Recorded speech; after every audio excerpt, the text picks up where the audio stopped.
Hey guys, what's up? MadSeason here, back with another video for you. Season of Discovery is out.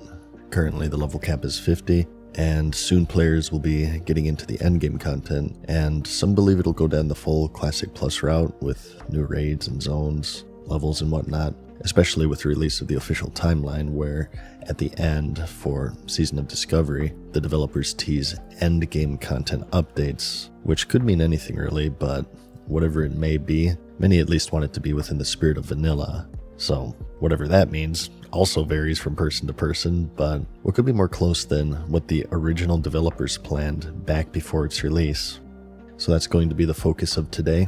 Though World of Warcraft is quite a large game, it was intended to be much larger. There are quite a lot of zones, instances, and features that were planned at one point, but they were scrapped due to one reason or another, usually due to a lack of time. So in this video, we're going to show them to see what could potentially be in store for those checking out the Season of Discovery, if Classic Plus is indeed the route that they go down.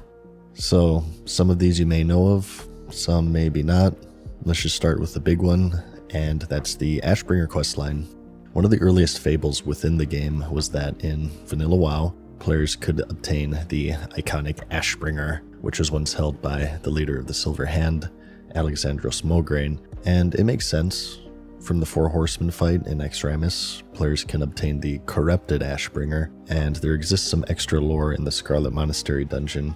If you take it to the Cathedral Wing, the mobs become friendly, and you get a unique cutscene with some RP between Alexandros and his son, and even some dialogue with High Inquisitor Fairbanks, alluding that the weapon could be cleansed if you brought it to Mograine's lost son in the Outland, which only mystified players back then because, well, the Outland obviously didn't exist. Regardless, it started a mad scramble of players trying to unlock the secrets to cleansing the corruption. Many fake screenshots started to crop up, and players got so desperate that it would infamously lead to fishing outside of Stratholme because it was jokingly referenced in a flavor item that you looted in the Altric Valley battleground. This itself would later be referenced by Blizzard actually for unlocking an alternate appearance for the Legion artifact version of the weapon. But combining all of this with the fact that the weapon does actually exist within the game files, it's not surprising that it became one of the game's most popular myths. But for one reason or another, probably because casters hadn't gotten a legendary yet, they instead went with the Atius chain, and Ashbringer was kinda thrown to the wayside. As time would show, players would finally be able to obtain it during the Legion expansion through the artifact system, but this definitely has potential to see attention within the Season of Discovery. Whether that's a good thing or a bad thing is certainly opinionated. I think that there's definitely weight to the argument that by giving players such an iconic weapon, it's no longer iconic, and we saw that with Legion, with an Ashbringer around every corner. But maybe making the chain extremely expensive and time-consuming and difficult to finish could potentially be a way to circumvent that. Maybe they can make it a time-limited system like the Scarab Lord, so only a very few lucky players per server would be the recipients.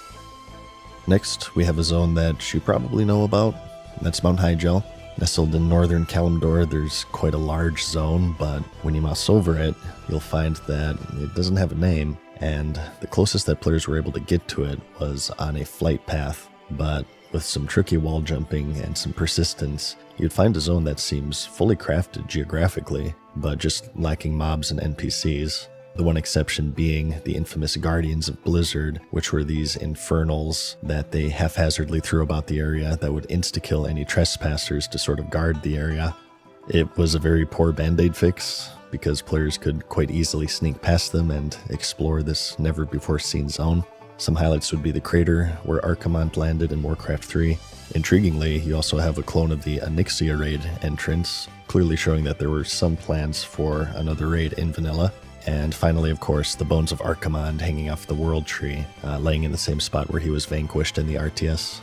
This zone would be unfinished for all of vanilla, and would first be repurposed in the Battle of Hyjal raid in the Burning Crusade, and later, of course, in Cataclysm, where it was properly finished with quests, mobs, and NPCs, and players are now enjoying that in Cataclysm Classic, actually. As far as potential content for Classic Plus is concerned though, this one definitely has a lot of it, and it's usually one of the first zones that people think of for new content in vanilla. After Hyjal, I of course have to follow up with Karazhan. Most know this as the introductory level 70 raid for the Burning Crusade, and then also the remake in Legion, but Karazhan was supposed to be in the vanilla version of the game, and it was ultimately scrapped due to time constraints, and as John Statz described in his book, The World of Warcraft Diary, there were also challenges with level design. The portal lies dormant in vanilla World of Warcraft, as there's no dungeon ID associated with it, and the closest that players ever got was through the creation of Atiesh in Naxxramas, after collecting its shards from the various bosses and defeating Kel'Thuzad. Aside from its high-end stats, upon use, it created a portal straight to Karazhan for its wielder and their raid to use, so clearly there were plans for it to be implemented in some way in vanilla. Although the instance itself didn't exist, that didn't stop players from exploring its outskirts.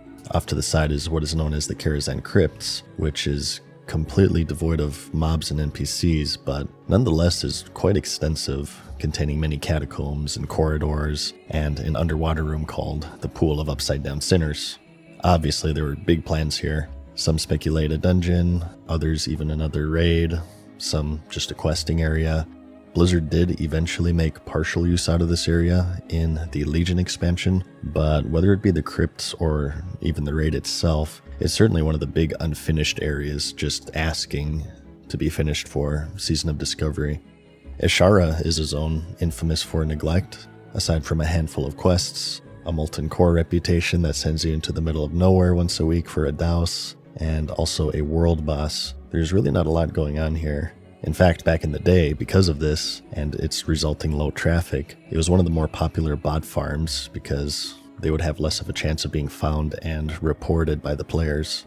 However, adventurous players with a keen eye would uncover the remnants of the Ashara Crater Battleground. Similar to the Warsong entrance on the border between Ashenville and the Barrens, you'll find abandoned Horde and Alliance encampments, which would serve as the hub that held the faction NPCs and vendors, and also the portal to zone into the actual battleground. Not much is known of this battleground other than an abandoned map file, and that it was going to be MOBA in style. At this point, there was a mod for Warcraft 3 named Dota that was becoming extremely popular. As it turns out, popular enough that they would make a standalone version of the game called Dota 2, and eventually escape the grasp of Blizzard through a lengthy legal battle. And though Blizzard tried their hand at this game mode officially in 2015 with the release of Heroes of the Storm, their earliest attempt, if you would call it that, was the Ashara Crater, which would be a third-person MMO take on the genre, possibly similar to Smite for those who have played that game. That's not the only missing piece from the zone though. Back during the pre-release, the more adventurous players would, of all things, find the remnants of the Dark Portal buried in the waters off of the coast, which may seem strange at first, but back during the alpha of the game, they just used this Dark Portal as a placeholder for dungeon entrances. Funny enough though, back then, because this wasn't as widely known, this would turn Ashara into one of the many hotspots for exploration by players who thought that the Outland secretly existed. Maybe one of those people trying to figure out how to cleanse their Ashbringer. But regardless of all of that, at some point, there were plans for a dungeon in the waters of Ashara, but for unknown reasons, again, probably time constraints, it was abandoned. So certainly something they have an opportunity to revive in the Season of Discovery and actually give more purpose to a pretty barren zone.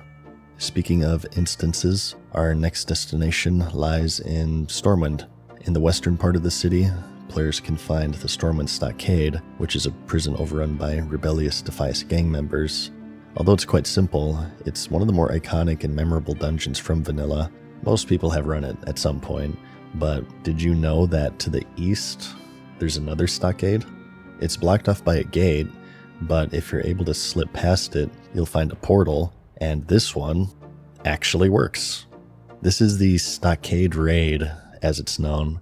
Think the dungeon, but just much bigger and much easier to get lost in since everything looks the same, pretty much. This version holds 2 floors of the rooms and hallways that you can find in the Stockade dungeon. It is completely empty of mobs, of course, but interesting to see that it was finished enough to actually exist. Now, some would say that this doesn't really have a lot of potential for Classic Plus because it's unfair to the Horde, and my response to that is, first off, fuck the Horde, but two, I would actually make the argument that this is exactly what the spirit of vanilla is. Vanilla is quite known for not being hyper obsessed with balance and fairness. I mean, just look at the two exclusive classes. Maybe a good middle ground would be that if it is a raid or a dungeon, give the Horde an equivalent somewhere in Orgrimmar, but still keep them completely unique. Unique bosses, unique layout, quests, loot. I think that would be way more spirit of vanilla than anything else that they could do. And it also encourages replayability since both factions offer more unique experiences. But we're not leaving Stormwind yet. I of course have to mention this gate right here between the Trade District and Old Town. Kind of in a dead-end area, you'll find an instance portal that's gated off, which just left players wondering what plans they had for it. But as it turns out, what you're looking at is one of the earlier attempts at player housing. Not the first, as evidenced by the screenshot from the alpha, which perfectly encapsulates exactly why housing wouldn't work in World of Warcraft. Every area has a purpose, whether it be a questing hub, a spawn location for enemies. Giving players the ability to drop houses would be disruptive, assuming that they behave, which they of course won't, because the first thing they'll do is plop it down on top of critical hubs. For player housing to work, the world has to be built for it. A good example here would be Star Wars Galaxies, where the planets were absolutely massive, but also mostly empty to support player buildings, and not just houses, and not even neighborhoods, but entire cities with shuttle ports and respawn points and strip clubs. But because the world wasn't built for it in WoW, the only way for it to work really is for it to be instanced, and the developers realized this as early as vanilla, as you can see, as this portal would zone you into a housing district in Stormwind, where presumably you could purchase or rent your own residence, possibly decorate it, possibly invite party or guild members over, maybe a good RP spot for guild meetings or something. But as was shown in the Warlords of Draenor, this system also has its issues, such as the world becoming empty and feeling more like a single-player game, which is very anti-vanilla in my opinion. So as far as Classic Plus is concerned, I think that it would be a bad call, and I think because of that it probably won't be a thing, but I wanted to mention it anyway since I feel like it's too big to leave out, a remnant of one of the very first attempts at player housing in the game. No one can really agree on what Classic Plus is, but what I commonly see is a level cap increase, and with a level cap increase probably means new quests, new zones, and preferably, in my opinion, within the Eastern Kingdoms and Kalimdor, since I think they're a pretty big part of Vanilla's identity. So in this case, real estate will be pretty important, so areas like Hyjal would be prime for this, but there are more.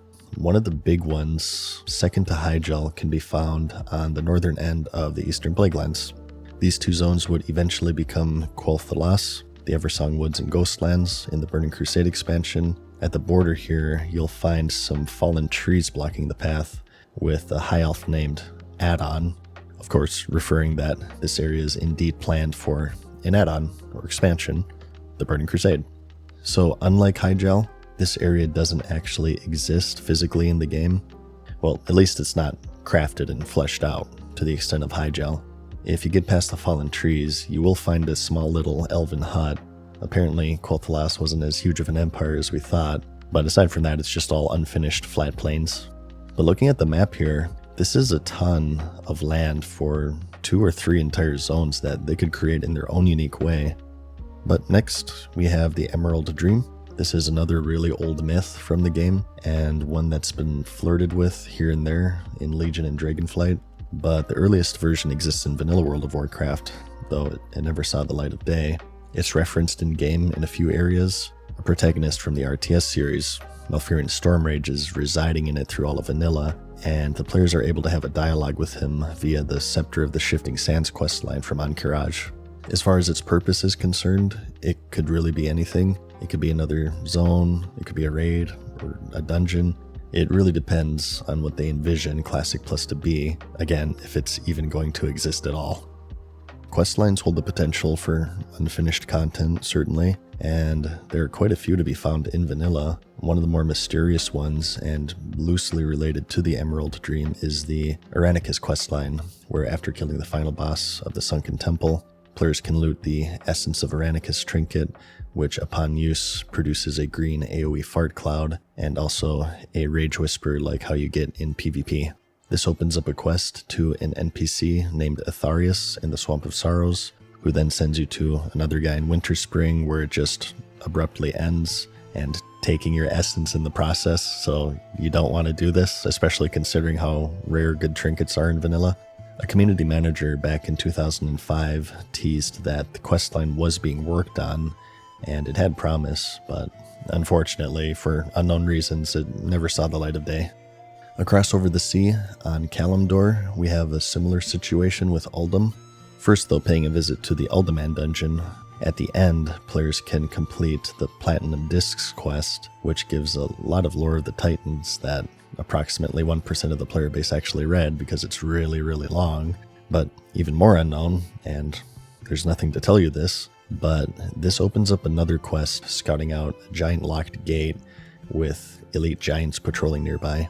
This is Uldum, another area that was planned for vanilla WoW. Talking to the Stonewatcher through the quest, he'll tell you that he won't grant you access without an item called the Plates of Uldum, which could possibly have been a key for attunement, much like the Drakefire Amulet for Onyxia.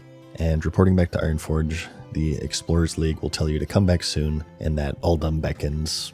Well, as it turned out, soon meant 2010, during the Cataclysm, where it was finally finished and turned into a full-fledged zone with quests and dungeons and a raid. Next to Hyjal, and what would eventually become Eversong and Ghostlands, this is definitely a contender for endgame content updates. And in the same zone, not too far away, we of course have the Caverns of Time, where the possibilities really are limitless. Obviously, the instance portals are inactive in vanilla here, but this is when you really start to realize just how much content was originally intended for vanilla. This area, as players would find out in the Burning Crusade, is a hub for crucial moments within the game's world that don't line up with the current timeline, whether that be the opening of the Dark Portal prior to the events of the game, or the culling of Stratholme, or the battle for Hyjal. It holds many memorable dungeons and raids. When time travel is involved, the options are limitless, really, so anything can go here. Maybe there'll even be a portal to stop BFA and Shadowlands from happening, or from the developers ruining the 2019 line of Classic by releasing gameplay destroying level boosts, and later the WoW token. Told you so, by the way. Anyways, next we have Grimbatal. Back on over to the Eastern Kingdoms, in the Wetlands will be a gauntlet of elite dragonkin, and at the end, a giant locked gate. The War of the Three Hammers, which were between the Bronzebeards, the Dark Irons, and the Wildhammer, had concluded, with the Bronzebeards as the victor, and while the Dark Irons got drunk and made their home in the Blackrock Mountain, the Wildhammer ventured north past the gates of Dun Gaz and founded their own kingdom in the mountain of Grimbatal, which they were later forced out of after it had been cursed during an attack by the Dark Iron. One of Thorison's sorcerers, Modgood, had cursed the cities for shadows to attack all who entered, and though she met her demise, her curse remained. Eventually, the fortress was seized by the Dragonmaw clan and used as a prison for Alexstrasza before she got breast reduction surgery. As players would find out, this would be another area that would finally be finished during the Cataclysm expansion, where the Twilight's Hammer eventually took up residence. But as far as vanilla was concerned, this was another really big piece of unfinished business that the players could only speculate on what was held inside. And last, but certainly not least, we have Gilneas, another Cataclysm entry here, but on the southern end of the Silverpine Forest, we have Gilneas, the home of the Furries. The forces of Erigel have a strong presence within the forest. They're humans turned werewolf by way of a curse, and not just within the lore, but actual gameplay elements with the inhabitants of Shadowprey Village roaming the town in their human form by day, and transforming into Elite Worgen at night. One of the few areas in the game that actually changes depending on the time of day, in fact. If you manage to sneak past the gate, you'll find an empty chasm awaiting you. It's not quite as extravagant as the Cataclysm version, I'd say, but another one of the big mystery areas in vanilla that could definitely have some potential here. But that's about it, for the most major stuff at least. A lot of this stuff has obviously been finished, primarily in BC or Cataclysm, so if they were to return to it in Season of Discovery, I think they would have to be careful to change them up quite a bit, especially with Cataclysm Classic's release. I think that it would be wise to maintain separation. No one can agree on what Classic Plus is, but from what I've seen, a lot of it is that it should be an alternate timeline that splits away from BC and goes down its own route. So seeing these areas finished with, quote, the spirit of vanilla touch that people talk about could definitely have a lot of potential. Really, how closer can you get than to finish content that was originally made by the original developers back in 1999 to 04? So considering that, if they do go down the Classic Plus route, it wouldn't at all surprise me that at least a few of the things in this video would see some attention in later phases. Even if not though, I hope that this video was at least interesting and give you a peek at just how much bigger this game could have been. But aside from that, like the video if you liked it, because I'll see you in the next one. Peace.